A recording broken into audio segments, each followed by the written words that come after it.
तो UP board exam class 12th के लिए 30 मोस्ट इम्पॉर्टेंट बहुविकल्पीय प्रश्न उत्तर बताऊंगा। तो शुरू करते हैं। शिक्षा नीति का उद्देश्य निबंध के लेखक हैं। शिक्षा नीति का उद्देश्य निबंध के लेखक हैं मोहन राकेश, डॉक्टर संपूर्णानंद, भारतेंदु हरिश्चंद्र, रामकृष्ण दास। ये 30 मोस्ट इम्पॉर्टेंट क्वेश्चन हैं जो यूपी बोर्ड क्लास 12 के लिए हैं। ये 10 क्वेश्चन जरूर पूछे जाएंगे आपको, इसके 10 नंबर इसलिए पक्का है इस क्वेश्चन के।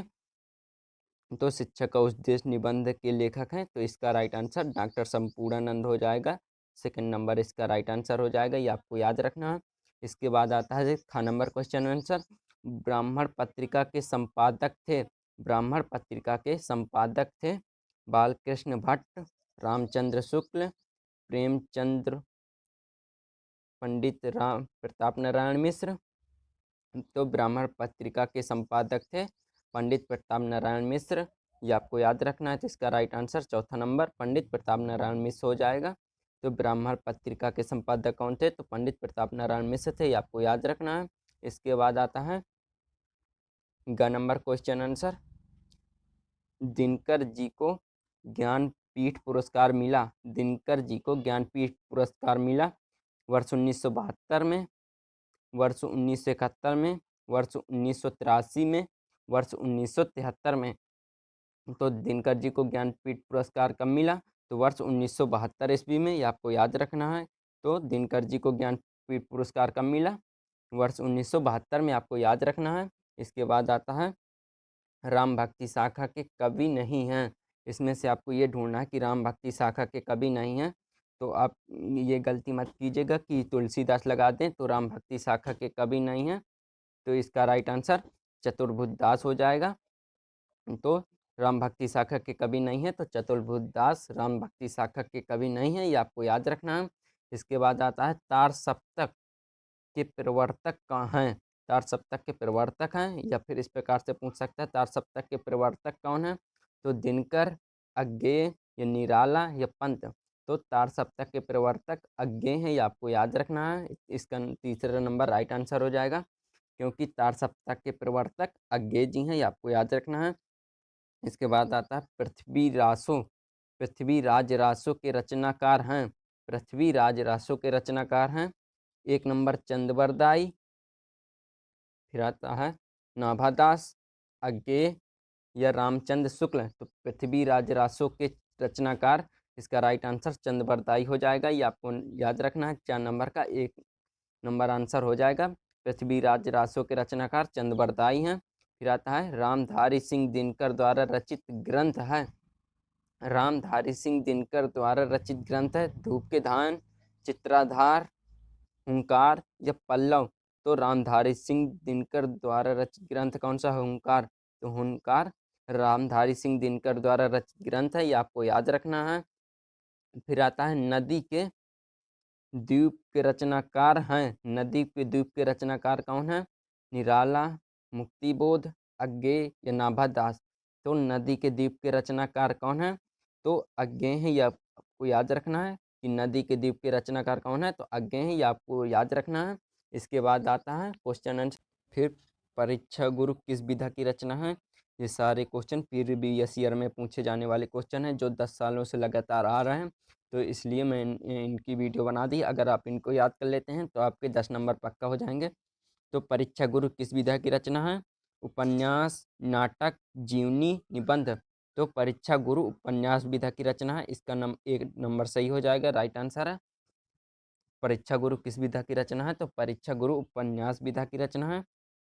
फिर आता है number question answer. Andher Nagari के रचनाकार हैं, अंधेर नगरी के रचनाकार हैं हरि कृष्ण प्रेमी, बालकृष्ण भट्ट, या भारतेंदु हरिश्चंद्र, या प्रभाकर माचवे। तो अंधेर नगरी के रचनाकार कौन है? तो भारतेंदु हरिश्चंद्र अंधेर नगरी के रचनाकार हैं, ये आपको याद रखना है। इसका तीसरा नंबर राइट आंसर हो जाएगा। अंधेर नगरी के रचनाकार कौन से हैं? तो भारतेंदु हरिश्चंद्र अंधेर नगरी के रचनाकार हैं, ये आपको याद रखना है। इसके बाद आता है ध्रुव स्वामिनी, ध्रुव स्वामिनी किस विधा की रचना है? ध्रुव स्वामिनी के लेखक जयशंकर प्रसाद हैं, ये आपको याद रखना है। और इसकी विधा पूछी गई है, ध्रुव स्वामिनी किस विधा की रचना है? नाटक, कहानी, निबंध। ध्रुव स्वामिनी किस विधा की रचना है? तो ध्रुव स्वामिनी नाटक विधा की रचना है। 1 नंबर इसका राइट आंसर हो जाएगा। इसके बाद आता है मोहन राकेश के रचनाकार हैं।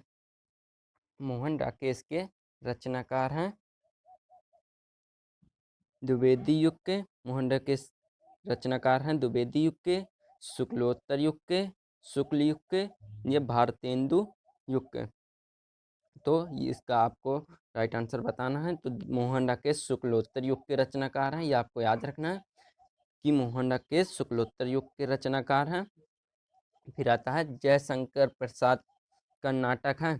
जयशंकर प्रसाद का नाटक है रामचरितमानस, ध्रुव स्वामिनी, ध्रुव देवी, चित्राधार। तो मैंने आपको जैसे पहले बताया कि जयशंकर प्रसाद का नाटक ध्रुव स्वामिनी है, ये आपको याद रखना है क्योंकि ये नाटक विधा है, आपको याद रखना है। इससे 2 क्वेश्चन बनते हैं।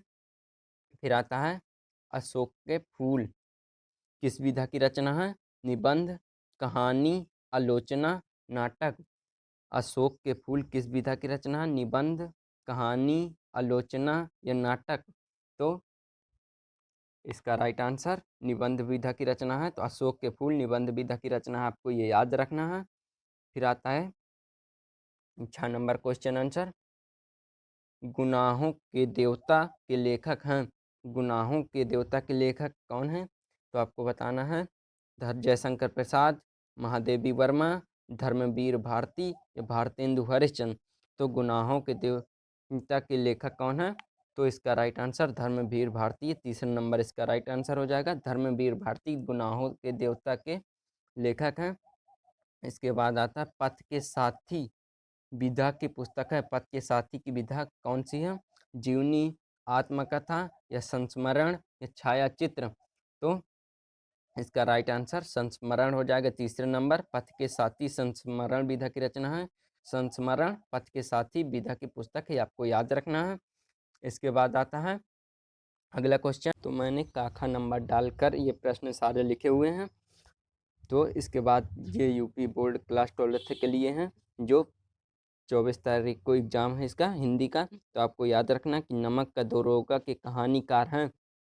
नमक का दरोगा की एक कहानी है। तो आपको इसका प्रश्न उत्तर बताना है कि नमक का दरोगा के कहानीकार कौन है? प्रेमचंद, जयशंकर प्रसाद, महादेवी वर्मा या अज्ञे। तो इसका राइट आंसर प्रेमचंद हो जाएगा। नमक के दरोगा प्रेमचंद के कहानीकार हैं, ये आपको याद रखना है। नमक के दरोगा के कहानीकार कौन है? तो प्रेमचंद नमक के दरोगा के कहानीकार हैं, इसका राइट आंसर है। फिर आता है खा नंबर मर्यादा पत्रिका का संपादन किया। मर्यादा पत्रिका का संपादन किया संपूर्णानंद ने, जयशंकर प्रसाद ने, अज्ञे ने, हजारी प्रसाद द्विवेदी ने। तो इसका राइट आंसर संपूर्णानंद हो जाएगा। 1 नंबर इसका राइट आंसर है। मर्यादा पत्रिका का संपादन किया संपूर्णानंद ने, आपको याद रखना है। इसके बाद आता है सरस्वती पत्रिका। सरस्वती पत्रिका किस युग में प्रकाशित हुई? द्विवेदी युग, शुक्लियोत्तर युग, शुक्ल युग या भारतेंदु युग। तो सरस्वती पत्रिका किस युग में प्रकाशित हुई? तो इसका राइट आंसर द्विवेदी युग में। तो द्विवेदी युग में सरस्वती पत्रिका प्रकाशित हुई, आपको याद रखना है। इसके बाद आता है अगला क्वेश्चन घ नंबर डायरी विधा का प्रारंभ युग है। डायरी विधा का प्रारंभ युग है शुक्ल युग, छायावादोत्तर युग, भारतेंदु युग, द्विवेदी युग। तो डायरी विधा का प्रारंभ युग है। तो इसका राइट आंसर छायावादोत्तर युग हो जाएगा। 2 नंबर। तो छायावादोत्तर युग डायरी विधा का प्रारंभ युग है, ये आपको सारे क्वेश्चन याद रखने हैं क्योंकि ये प्रीवियस ईयर में क्वेश्चन पूछे जा चुके हैं। और वीडियो को आपको एंड तक देखते जाना है। वीडियो पसंद आए तो लाइक करते जाइए और चैनल को सब्सक्राइब कर दीजिए इसी तरह के वीडियो पाने के लिए। आवारा मसीहा के लेखक हैं विष्णु प्रभाकर, प्रभाकर माचवे, भारतेंदु युग, हरिकृष्ण प्रेमी। तो इसका राइट आंसर आवारा मसीहा विष्णु प्रभाकर के लेखक हैं। आवारा अगर ये क्वेश्चन ना कर ये पूछे आवारा मसीहा किसकी जीवनी है, तो विष्णु प्रभाकर की जीवनी है आवारा मसीहा। यह आवारा मसीहा की विधा कौन सी है? तो आवारा मसीहा की विधा जीवनी विधा है, ये आपको याद रखना है। फिर निंदा रस रचना किसकी है? निंदा रस रचना किसकी है? प्रेमचंद, हरिशंकर परसाई, रामचंद्र शुक्ल तो निंदा रस की रचना है प्रेमचंद की, बिहारी शंकर परसाई की, रामचंद्र शुक्ल की, संपूर्णानंद की। तो इसका राइट आंसर हरिशंकर परसाई की हो जाएगा। प्रेम निंदा रस किसकी रचना है? तो हरिशंकर परसाई की निंदा रस रचना है, ये आपको याद रखना है। फिर आता है साकेत महाकाव्य के रचयिता हैं। साकेत महाकाव्य के रचयिता हैं दिनकर, निराला, मैथिली शरण गुप्त, भारतेंदु हरिश्चंद्र। तो साकेत महाकाव्य के रचयिता कौन है? इसका राइट आंसर मैथिली शरण गुप्त हैं। साकेत महाकाव्य के रचयिता मैथिली शरण गुप्त हैं, ये आपको याद रखना है। इसके बाद आता है मधुआ किस विधा की रचना है? ये कई बार क्वेश्चन पूछा जा चुका है इंटर में, आपको ये क्वेश्चन जरूर याद कर लेना हम। मधुआ किस विधा की रचना है? संस्मरण, आत्मकथा, कहानी या रेखा चित्र। तो मधुआ किस विधा की रचना है? मधुआ कहानी विधा की रचना है, ये आपको याद रखना है। मधुआ किस विधा की रचना है? मधुआ कहानी विधा की रचना है, ये आपको याद रखना है। इसी प्रकार से क्वेश्चन आंसर पूछे जाएंगे। तो मैं 30 मोस्ट इंपॉर्टेंट क्वेश्चन लेके आया हूँ, तो आगे क्वेश्चन में बताता हूँ। फिर आता है उर्वशी के रचनाकार हैं रामधारी सिंह दिनकर, धर्मवीर भारती, मैथिली शरण गुप्त, महादेवी वर्मा। तो मैंने हाथ से नोट्स बनाए हैं, मैंने इंपॉर्टेंट क्वेश्चन लेके आया हूँ जो मैंने खुद हैंड राइटिंग से इसको लिखा है। तो आपको याद रखने सारे क्वेश्चन याद कर लेने हैं, क्योंकि बहुत मेहनत होती है लिखने में।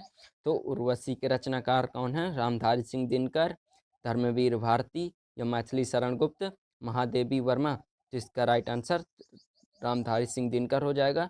रामधारी सिंह दिनकर उर्वशी के रचनाकार हैं, ये कई बार प्रीवियस ईयर में क्वेश्चन पूछा जा चुका है।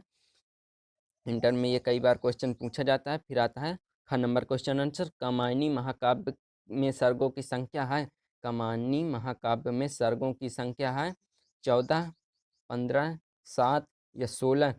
तो कमायनी महाकाव्य में सर्गों की संख्या है, तो इसका राइट आंसर 15 हो जाएगा। आपको तुक्का क्वेश्चन आंसर नहीं लगाने हैं पेपर में, आपको ये सारे क्वेश्चन आंसर याद कर लेने हैं, क्योंकि बोर्ड में ये सारे क्वेश्चन आंसर जरूर पूछे जाते हैं। अगर आप तुक्का क्वेश्चन लगाएंगे तो एक ही दो सही होंगे और सारे गलत हो जाएंगे, इसलिए आप इन सारे क्वेश्चनों को याद कर लीजिए अच्छे से। फिर आता है कवि कुल कल्पतरु रचना है। आपको एक रचना है कवि कुल कल्पतरु, ये किसकी रचना आपको बताना है? तो कुलपति मिश्र की, चिंतामणि की, मतीराम की, निराला की, साहित्य साधना की। तो कवि कुल कल्पतरु कुलपति मिश्रा की रचना है, ये आपको याद रखना है। इसके बाद आता है क्वेश्चन आंसर, आंसू के रचनाकार कौन है या आंसू के रचनाकार हैं? तो प्रेमचंद, महादेवी वर्मा, जयशंकर प्रसाद, धर्मवीर भारती। तो ये गद्य और काव्य दोनों से रिलेटेड क्वेश्चन आंसर हैं, इनमें से आप दोनों के क्वेश्चन आएंगे तो आपको 10 नंबर ये जरूर क्वेश्चन आंसर दिलाएंगे। आपको ये सारे क्वेश्चन आंसर याद कर लेने हैं। तो आंसू के रचनाकार कौन है? तो इसका राइट आंसर जयशंकर प्रसाद हो जाएगा, क्योंकि आंसू के रचनाकार जयशंकर प्रसाद हैं, ये आपको याद रखना है। फिर आता है रसज्ञ रंजन। रसज्ञ रंजन कृति के लेखक हैं। रसज्ञ रंजन कृति के लेखक हैं भारतेंदु हरिश्चंद्र, राहुल संकृत्यायन, महावीर प्रसाद द्विवेदी, हजारी प्रसाद द्विवेदी। तो इसका राइट आंसर महावीर प्रसाद द्विवेदी, तीसरा नंबर इसका राइट आंसर हो जाएगा। रसज्ञ रंजन किसकी कृति के लेखक हैं? तो महावीर प्रसाद द्विवेदी। रसज्ञ रंजन एक कृति है जिसके लेखक महावीर प्रसाद द्विवेदी हैं, ये आपको याद रखना है। इसके बाद आता है शिकायत मुझे भी है। शिकायत मुझे भी है निबंध संग्रह है, ये किसका निबंध संग्रह है? आपको इससे दो क्वेश्चन बनेंगे। शिकायत मुझे भी है ये निबंध है, इसका संग्रह किसका है? हरिशंकर परसाई का, अज्ञेय का, या महादेवी वर्मा का, या धर्मवीर भारती का। तो इसका राइट आंसर हरिशंकर परसाई का। तो मैंने 30 मोस्ट इंपॉर्टेंट क्वेश्चन आंसर बता दिए हैं। अगर इस प्रकार के सारे 30 क्वेश्चन आंसर याद करके जाते हैं तो आपको 10 नंबर पक्का मिलेंगे। तो आप ये सारे क्वेश्चन याद कर लीजिए और वीडियो को दोस्तों में शेयर कर दीजिए, ताकि वो लोग भी देख सकें वीडियो को। और वीडियो पसंद आया हो तो लाइक कर दीजिए और चैनल को सब्सक्राइब कर दीजिए ऐसी मज़ेदार वीडियो पाने के लिए। धन्यवाद।